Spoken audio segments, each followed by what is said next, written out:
안녕하십니까. 이어서 강원 뉴스입니다.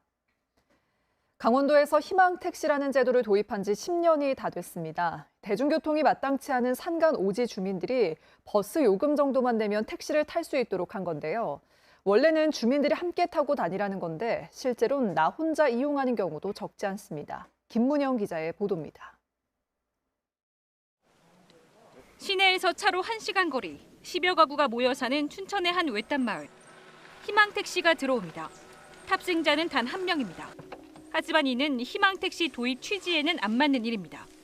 원래 희망택시는 버스가 없거나 드문 교통 오지의 주민들을 위한 것으로 주민 몇 명이 모여 함께 타고 다니라는 것이었습니다.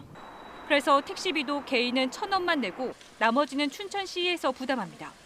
그런데 지난해 춘천의 희망택시 이용 실태를 보면 많게는 한 달에 20%의 마을이 승객 홀로 태우게 두고 있습니다. 특히 이런 나홀로 탑승이 마을 전체 희망택시 이용 건수의 70% 정도에 달하는 마을도 있었습니다. 희망택시 수요가 늘면서 운영에 따른 효율성과 공평성 논란도 함께 불거지고 있습니다. 하지만 주민 여럿이 같은 날 같은 시간에 희망택시를 타는 게 어렵다는 호소도 나옵니다. 묶어서 이게 뭐 2분, 3분 타고 가기가 되게 힘들어요. 그리고 거의 앞 가는 분들이 병원을 주로 위주로 이제 가시다 보니까 시간도 안 맞고 그래서 생각하는 것만큼 쉽지는 않아요.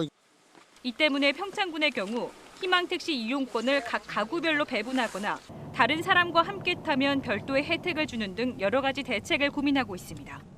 원 취지는 이제 버스의 대용 개념이니까 같이 이용하면 횟수도 서로 간에 이런 금액을 공유할 수 있으니까 좀 더 많이 타실 수도 있고 저희로서는 효과가 더 높아진다고 보고 있기 때문에.